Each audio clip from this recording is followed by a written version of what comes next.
গতকালকে আইএমএফ প্রথমবারের মতো বলেছে যে বাংলাদেশ থেকে যে পরিমাণ টাকা পাচার হয়ে যাচ্ছে সেই বিষয়টাকে তারা গুরুত্ব দিতে বলেছে এবং একই সাথে ব্যাংকিং খাতে সুশাসনের বিষয়টাকে তারা নিশ্চিত করতে বলেছে, যে বিশেষ করে খেলাপি ঋণ যেভাবে হচ্ছে এবং এখন সেখানে মার্জার করার মধ্য দিয়ে একটা আসলে আইওয়াশ করা হচ্ছে, এই ধরনের একটা বক্তব্য এসছে।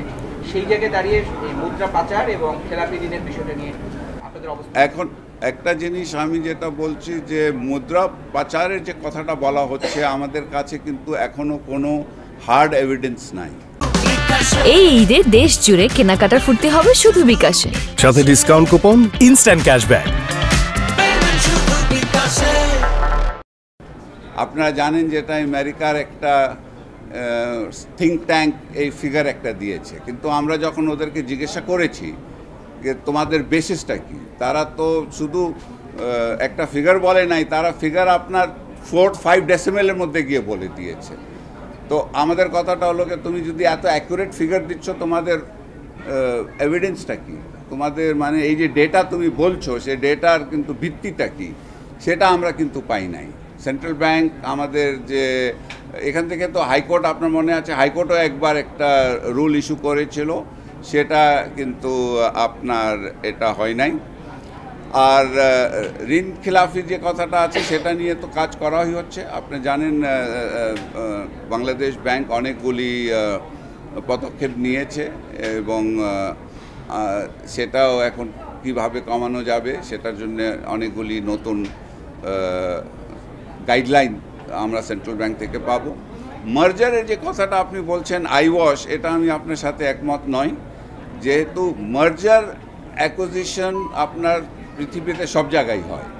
যখনই আমরা কিন্তু মনে করি যে ব্যাংকিং সেক্টরে আপনার বেশি ব্যাংকগুলি হয়ে গেছে, তারা যদি ভলেন্টারিলি মার্জার করতে চায় তাহলে it is a good idea. আর বাংলাদেশ ব্যাংক যে মার্জারের গাইডলাইন দিয়েছে, বাংলাদেশ ব্যাংক বলে দিয়েছে, সবসময় বলেছে যে আমরা চাই যে ব্যাংকরা যেন ভলেন্টারিলি মার্জারে যেন যায়।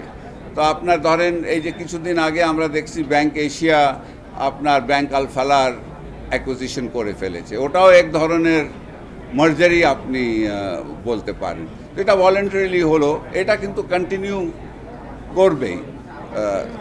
আর বাংলাদেশ ব্যাংক বলে নাই কি আমরা ফোর্স করে মার্জার করব, তারা 1 বছর সময় দিয়েছে, বলেছে এই 1 বছরের মধ্যে যারা যারা ভলেন্টারিলি চিন্তা করেন আপনাদের জন্য ভালো হয় তাহলে আপনারা মার্জ করেন। তো আমি কিন্তু মনে করি আমাদের ব্যাংকিং খাতে যে সমস্যাগুলি আছে সেটাও কিন্তু ভবিষ্যতে ইনশাল্লাহ সমাধান হবে। প্রথম যেটা হচ্ছে আপনার ডলারের, এটা কিন্তু লং ওভারডিউ, এটা লং ওভারডিউ। আপনারা জানেন যে যদিও আমাদের অফিসিয়াল রেট ছিল 109, কিন্তু ইম্পোর্ট হচ্ছিল অনেক বেশি দামে। তো আমার মনে হয় এটা কিন্তু একটা বাংলাদেশ ব্যাংক একটা সঠিক সিদ্ধান্ত নিয়েছে।